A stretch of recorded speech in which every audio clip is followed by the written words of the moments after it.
है जैनियों ने बना रखे हैं, बड़े बड़े गौशाला। तो जैन लोग गाय को बहुत मानते हैं, गाय की पूजा करते हैं। और उनकी महिलाएं रोहिणी व्रत के बाद गाय को पहले घास खिला के, रोटी गुड़ दाल खिला के, तब जाके व्रत हो रही।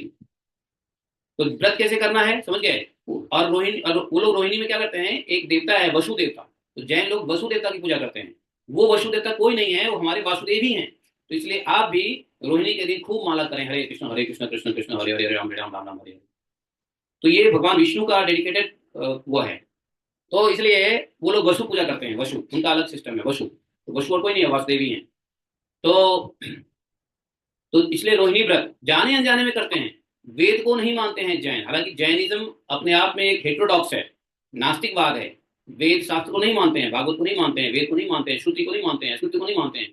लेकिन चूंकि वो रोहिणी व्रत को पकड़ के रखते हैं तो फायदा तो है ना। कोई किसी चीज को माने, व्रत कर लिया तो उसके तो अधिष्ठात्री देवी देवता तो उसको फायदा देंगे।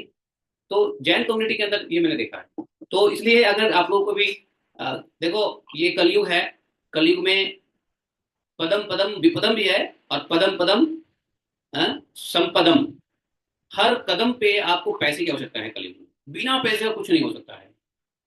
अवधूत परमहंस बन जाओगे ना तभी। लेकिन जब तक आप पैसे पे निर्भर हो, जब तक 1 रुपए पे निर्भर हो, आर या पार, या भगवान पे निर्भर है तो ठीक है, परमहंस हो गए, अवधूत हो गए, ठीक है। लेकिन जब तक 1 रुपए पे निर्भर हो, वस्त्र पहने हो, तो वस्त्र कहाँ से आएगा।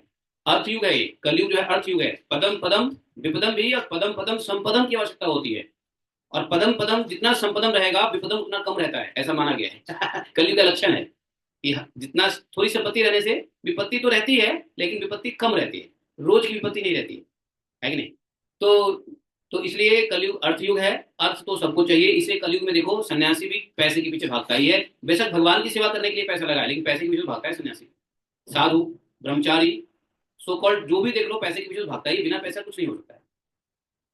या तो कोई पैसा इकट्ठा करेगा, या पैसे कमाने के लिए भागता है, कोई पैसे इकट्ठे करने के लिए भागता है, कोई दान की देने के लिए, कोई दान लेने के लिए भागता है।